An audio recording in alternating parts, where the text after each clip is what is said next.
میں غریب ہو گیا ہوں, میری مدد فرما, میں نے بڑی نافرمانی کی ہے تیری. مالدار جب تھا تو بڑی موج کا, یا اللہ میں نے بڑی اب نہیں کروں گا, مجھے اس غربت سے نکال. تو اللہ نے فرشتوں سے کہا کہ دے دو جو مانگتا ہے. تو فرشتے کہنے لگے یا اللہ یہ توبہ کر کے نہیں آیا, ڈر کے نہیں آیا, یہ تو الجھ گیا ہے تب آیا ہے.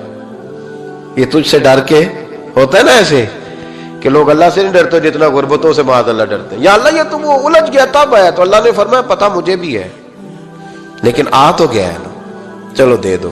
تو کہا یا اللہ اگر دے دیا تو دوبارہ نہیں آئے گا. فرمایا اس کا بھی مجھے پتا ہے, تم دے دو. اسے دے دیا. جب دولت مل گئی نا تو کہنے لگا اوہو وہ تو میں نے اس طریقہ سے ہی استعمال کیا اس لیے کامیاب ہو گیا. پھر کچھ وقت گزرا تو پھر الجھ گیا, پھر قرضے چڑھ گئے, پھر سارے علاج کہنے لگا یا اللہ اب نہیں کرتا, اب معاف کر دے. 70 دفعہ توبہ کی اور 70 دفعہ توڑی.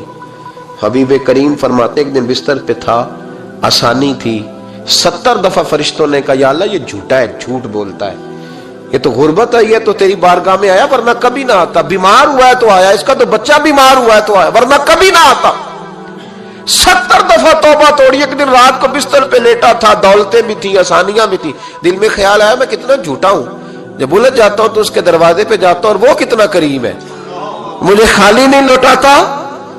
تڑپ اٹھا, آنسو نکل گئے, اٹھ کے مصلے پہ کھڑا ہوا تو رب کریم نے فرشتوں سے فرمایا کھول کے دیکھو دروازے, آج یہ غربت کی وجہ سے نہیں آیا, آج میرا بن کے آیا ہے. تو یا اللہ پہلے تو دولت دیتا تھا, آج کیا دے گا؟ تو محبوب فرماتے اللہ فرماتے ہم نے اسے بغیر حساب کتاب جنت عطا کروں گا. استغفار کرے, اس کے حضور حاضری دے. استغفار بندے کی اللہ سے صلح کرا دیتا ہے, بندے کی رب سے صلح ہو جاتی ہے جب استغفار. دیکھیں نا بڑی سادی سی بات ہے کہ دو بھائی ناراض ہو تو بڑا کہتا ہے اس نے میری بے ادبی بڑی کی, تو چھوٹا اگر پاس آ جائے اور پیر پکڑ لے کہ چل یار معاف کر دے, تیرا بھائی نہیں. پتہ کیا ہوتا ہے, صرف معافی نہیں ملتی, ہاں صرف معافی نہیں. چھوٹے نے بے ادبی کر دی, بڑے کو تکلیف ہوئی, بات جب آگے بڑھی نا تو بڑے نے شکوہ کیا. جب لوگوں نے چھوٹے کو سمجھایا تو چھوٹا جب معافی مانگتا, ادھر دیکھو میری طرف, جب چھوٹا معافی مانگتا ہے نا اٹھ کے جاتا ہے اور بڑے کے پیر پکڑتا ہے تو نرا معاف نہیں کرتا, بڑا رو بھی پڑتا ہے, بڑا رو بھی پڑتا ہے. اور وہ کہتا ہے کہ وہ میں اور تم اماں کے پاس اکٹھے بیٹھتے, ایک باپ کی موٹر سائیکل پہ اکٹھے بیٹھتے, تو تیرا اور میرا رشتہ یار تو نے یہ کیوں, وہ جو آنسو نکلتے ہیں نا وہ درد ہوتا ہے, وہ کیف ہوتا ہے, وہ سوز ہوتا ہے, وہ لذت ہوتی ہے, وہ پیار ہوتا ہے. رب کہتا ہے تو معافی مانگ, انہو کان غفارا, تو معافی مانگ, میں تجھے معاف بھی کروں گا, تیرے اوپر رحمت بھی فرماؤں گا, تیرے اوپر کرم نوازی بھی کروں گا, تجھے نواز دوں گا, تجھے عطا کروں گا. حضرت موسیٰ کلیم اللہ علیہ السلام کا زمانہ مبارکہ تھا, قحط پڑ گیا, بارش نہیں ہوتی. ہم لوگ نا اب تو خیر ہمارے پاکستان میں تو ٹیبل ٹاک ہوتی ہے, ٹاک شو ہوتے ہیں, ہمارے ہاں تو پتہ کیا جاتا ہے کہ بارش ہو کیوں نہیں رہی, پھر اس پہ یہ ہوتا ہے کہ دھواں بڑا چڑھ گیا ہے, حالات بڑے خراب ہیں, فلاں ایسے ہو گیا, قحط کا. ہم تو اسباب تلاش کرتے رہتے ہیں نا جی, پھوک بہت زیادہ ہے, فلاں چیز ایسے ہے, فلاں چیز ایسے, ہم تو یہ تلاش کرتے رہتے ہیں. وہ لوگ یوں نہیں کرتے تھے, وہ سیدھے جا کے مصلوں پہ بیٹھتے تھے, اس لیے کہ وہ کہتے تھے جب رب چاہتا ہے تو پھر کوئی چیز کسی چیز کو روک سکتی, وہ سیدھے مصلے پہ بیٹھتے. اعلیٰ حضرت رحمۃ اللہ علیہ کے پاس ایک مولانا محمد حسین آئے, وہ فلکیات کے بڑے ماہر تھے. تو اعلیٰ حضرت نے فرمایا ذرا ستاروں کا حساب لگا کے دکھاؤ بارش کب ہوگی. کہنے لگا پورا مہینہ تو نہیں ہوگی. تو اعلیٰ حضرت رحمۃ اللہ علیہ فرمانے لگے کہو کہ میرا علم کہتا ہے مہینہ نہیں ہوگی, اللہ چاہے تو ابھی ہو سکتی ہے. کہنے لگا جی وہ تو ٹھیک ہے پر میرا علم, وہ جیسے روز لوگوں نے پیر نیٹو حسین شاہ صاحب نہیں کھولے ہوتے کہ بارش کب آئے گی, اور اس کی طرف نہ دیکھ, مصلے پہ بیٹھ, مہربانی کر مصلے پہ بیٹھ, اللہ کی بارگاہ میں حاضر ہو, اسے معافی مانگ, اسے منا تاکہ وہ رحمت کی بارش. کہنے لگا جی میرا علم کہتا ہے. تو اعلیٰ حضرت فرمانے لگے پھر وہی بات, تو کہ اللہ چاہے تو بارش ابھی, لیکن یہ جو اڑ گئے ہیں نا بیچارے, یہ اڑ ہی گئے ہیں, یہ جہاں الجھ گئے ہیں وہاں یہ لوگ الجھ گئے, اللہ ہمیں الجھنے سے محفوظ فرمائے. تو اعلیٰ حضرت اٹھے تو فرمایا ٹائم کیا ہوا ہے گھڑی پہ. کہنے لگا جی 12. تو اعلیٰ حضرت نے گھڑی گھمائی, اب کیا بج گیا؟ کہنے لگا 4 بج گئے. فرمانے لگے بج گئے نا 4. کہنے لگا جی آپ نے گھڑی گھما جو دی ہے. فرمانے لگے اللہ بھی جب چاہے تو ستارے گھما دیتا ہے. اللہ بھی ستارے گھما دیتا ہے بارش. کہنے لگا جی وہ تو ٹھیک ہے پر مہینہ نہیں ہو سکتی. اڑا ہوا بندہ اس کا کوئی علاج ہے جو اڑ جو جائے. اس کے لیے قرآن کہتا ہے وَإِذَا خَاطَبَهُمُ الْجَاهِلُونَ قَالُوا سَلَامًا. اسے سلوٹ کرو دور سے, اسے کو تو جان اور تیرا. کہنے لگا جی ہو نہیں سکتی پورا مہینہ. فرمانے لگے یار تو جا اپنا کام کر. وہ شخص کہتا ہے میں نے دروازہ کھولا اعلیٰ حضرت کا, کمرے سے باہر نکلا تو تیز بارش ہو رہی. واپس آیا تو میں نے کہا احمد رضا یہ عقیدہ کہاں سے لیا ہے؟ فرمایا دروازہ مصطفیٰ سے لیا ہے صلی اللہ علیہ وسلم. تو یاد رکھیں کہ اللہ کو منانا چاہیے, استغفار کرنا چاہیے. اس کی برکات. حضرت موسیٰ ساری قوم کو لے کے نکل گئے. آؤ بھائی میدان میں اللہ کی بارگاہ میں استغفار کریں اور بارش کا سوال کریں, بارش مانگے. جب باہر نکلے دیر تک دعائیں ہوتی رہیں تو حضرت موسیٰ علیہ السلام کو رب کریم نے وحی فرمائی کہ موسیٰ آپ کی قوم میں نے ایک شخص ہے جس کو 40 سال ہو گئے نافرمانی کرتے, اس نے رب سے صلح نہیں کی. کتنے لوگ ہیں؟ ایک. اور 40 سال سے وہ نافرمان ہے, اس کو مجمع سے نکال دو بارش ہو جائے گی. اگر ایک گناہگار کی وجہ سے بارش رک جاتی ہے اور جہاں دروازے کھلے ہوئے ہوں, جہاں تنہائیاں خوفناک ہوں, اور جہاں تباہی اتری ہوئی ہو, اور جہاں لوگ کروڑوں روپیہ مال ہڑپ کر گئے ہوں, اور جہاں علماء کو ہاتھ کڑیاں لگا کے ٹھنڈی زمینوں پہ لٹا دیا جائے اور قوم کہہ رہی ہو اچھا ہوا اچھا ہوا, اور لوگ پھبتیاں اڑا رہے ہوں, مذاق کر رہے ہوں, تو پھر اس قوم پہ کس طرح کر کے فضل الہی. اور یہ مولوی کا معاملہ نہیں, یہ تو ممبر رسول کا معاملہ ہے. میرے مصطفیٰ نے یہ نہیں کہا پیر میرا وارث ہے, حضور نے فرمایا عالم میرے دین کے وارث ہے. ہاں حضور نے فرمایا جس نے عالم کے چہرے کا دیدار کیا سمجھے میں نے اپنے نبی کی زیارت کی ہے. لیکن یہاں تو خیر یہ عنوان نہیں, ورنہ میں اس پر جاتا. ہائے, تو کہا ایک بندہ ہے 40 سال سے اللہ کی نافرمانی کر رہا ہے, وہ اگر نکل جائے تو بارش ہو جائے گی. حضرت موسیٰ نے اعلان کر دیا بھی ایک شخص ہے, وہ اگر نکل جائے تو بارش ہو جائے گی. پتہ تو ہوتا ہے نا سب کو, مجھے بھی پتہ ہے کہ میں اندر سے کیسا ہوں, اور آپ کو بھی خبر تو ہوتی ہے نا جی. جب بات ہو رہی ہوتی ہے تو پھر پتہ تو چلتا ہے نا کہ بات کہاں جا کے سیٹ ہو رہی ہے, پتہ چلتا ہے نا. اسے بھی چل گیا پتہ, اب اندر ہی اندر رونے لگا. اور دیکھو امام رازی اور امام غزالی دونوں نے لکھا ہے کہ اس درد سے رویا, اس درد سے کہ ادھر والے کو بھی پتہ نہ چل جائے, مجمع کے اندر کھڑا ہے اور ادھر والے کو بھی استغفار. دیکھو ادھر والے کو پتہ نہ چل جائے اور ادھر والے کو بھی کہیں ہجوم میں غم میں بھی توہین نے ضبط غم نہ ہوئی. ہم اس احتیاط سے روئے کہ آنکھ نم نہ ہوئی, ہجوم میں غم میں بھی توہین نے ضبط غم نہ ہوئی. ہم اس احتیاط سے روئے کہ آنکھ نم نہ ہوئی, روئے بھی پر کسی کو آنسو نہیں دیکھنے دیے. اب اس درد سے کہتا ہے اللہ تو تو معاف کرنے والا ہے نا, تو تو معاف کرتا ہے, پردہ پوشی کرتا ہے. اور مالک اگر لوگوں کو پتہ چل گیا تو میرے تو بچوں کا بھی جینا حرام کر دے گا. یا اللہ میری تو آنے والی نسل بھی تڑپ کے وقت گزارے گی. مالک تو معاف کر دیا کرتا ہے, لوگ نہیں معاف کرتے. اے اللہ یہ میری خوبیاں بھول جائیں گے, میری خامیوں پر بات. مالک میں یہ ذلت نہیں برداشت کر سکتا, فضل فرما. حضرت موسیٰ نے دوبارہ اعلان کیا نکلتے ہو کہ نہیں نکلتے؟ پھر تڑپا خدا بندہ مجھے بے آبرو نہ کر, یہ ذلت اور رسوائیاں یہ نہیں برداشت ہوتی. اللہ درگزر. حضرت موسیٰ نے تیسرا اعلان کیا نکلتا ہے یا میں پھر اس کا نام لوں, اللہ سے پوچھ کے نام لوں اس کا, بتاؤ کون ہے.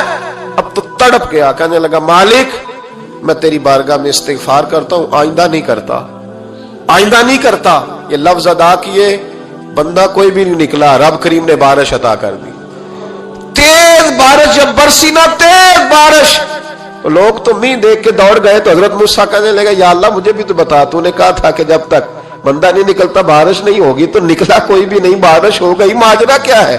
تو رب کریم نے فرمایا موسیٰ بس اس نے مجھ سے صلح کر لی, اس نے مجھ سے صلح کر لی. اور امام غزالی نے لفظ لکھے, حضرت موسیٰ نے پوچھا, حالانکہ اللہ اپنے نبیوں کو غیب کے خزانے دیتا ہے, پوچھا کہ اے اللہ مجھے اس کا نام بتا دے. تو رب کریم نے فرمایا موسیٰ جب گناہگار تھا تب نہیں کسی کو بتایا, جب پاپی تھا تب نہیں بتایا، جب مجرم تھا تب نہیں بتایا، اب کیسے بتا دوں؟ فرمایا اس کی میری صلح ہو گئی ہے، اور فرمایا جو بارش نہیں نہ ہو رہی تھی وہ بھی اس کی وجہ سے نہیں ہو رہی تھی، اب جو ہوئی ہے نا تو یہ بھی اسی کی وجہ سے ہوئی ہے، یہ بارش اب جو ہوئی ہے تو یہ بھی یہ اس گناہگار کے سبب سے۔ اپنی راتیں اللہ کے ساتھ گزارے، مصلی پہ بیٹھے۔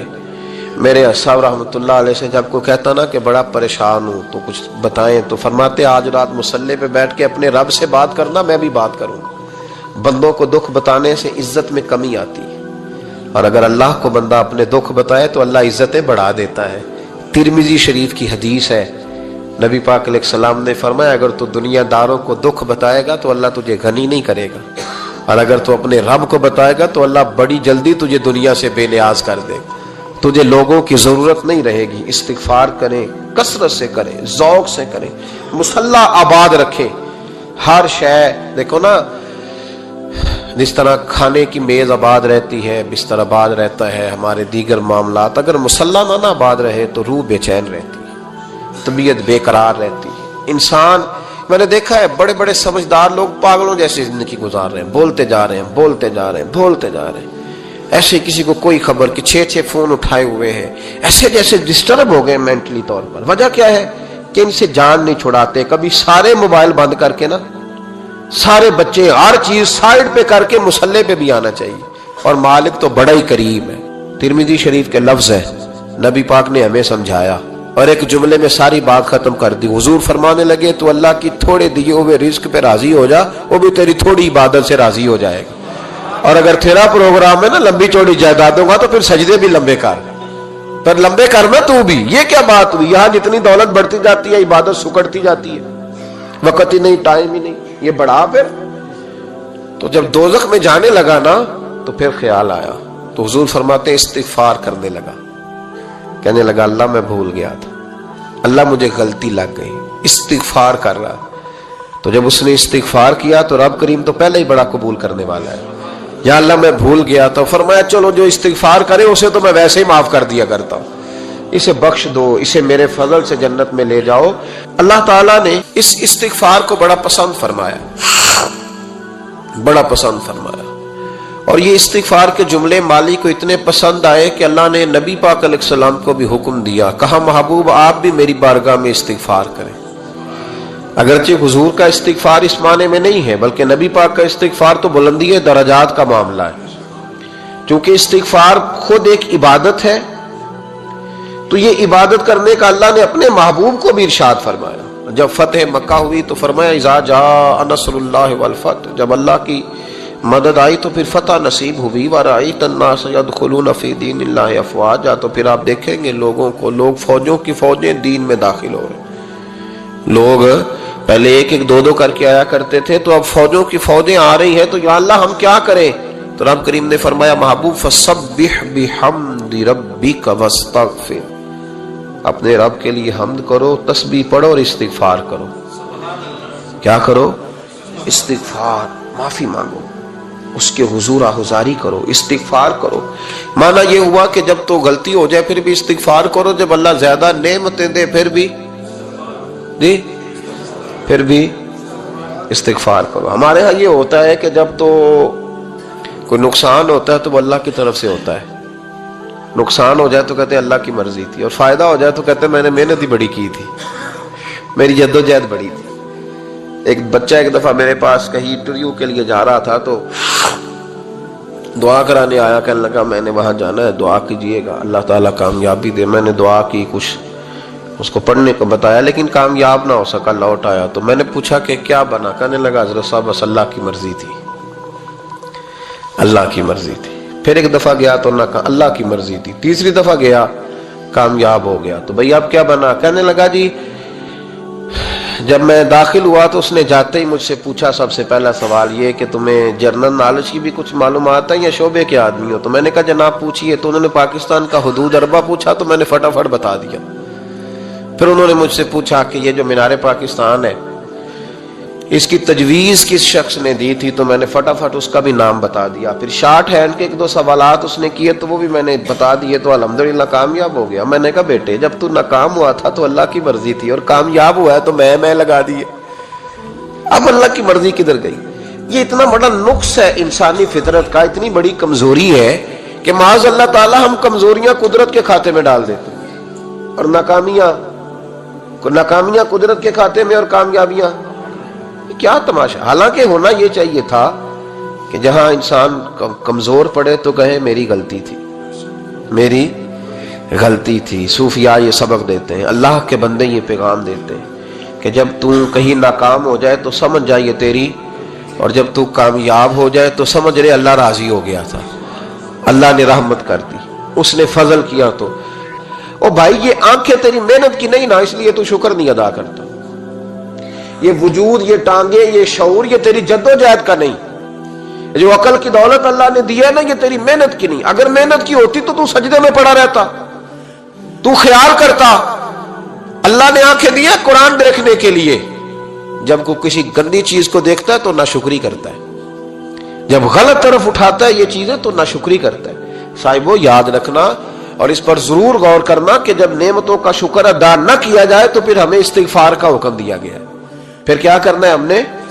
استغفار کہ یا اللہ ہم تیری نعمتوں کا شکر ادا نہیں کر سکے تو ہمیں معاف فرما دے، تو ہم سے درگزر فرما، معاف فرما۔ ایک استغفار اس بات کا ہے کہ دیکھیں نا، یہ رسول پاک علیہ السلام کا فرمان، یہ حدیث امام رازی نے لکھی ہے، اور نبی پاک کی فرمان کے لحاظ سے جو چیز ہمارے سامنے آئے نا، اس پر ہماری آنکھیں بھی کھل جانی چاہیے، دل بھی کھل جانا چاہیے، کہ کوئی خاص ہی بات تھی جو حضور نے بیان فرمائی صلی اللہ علیہ وسلم۔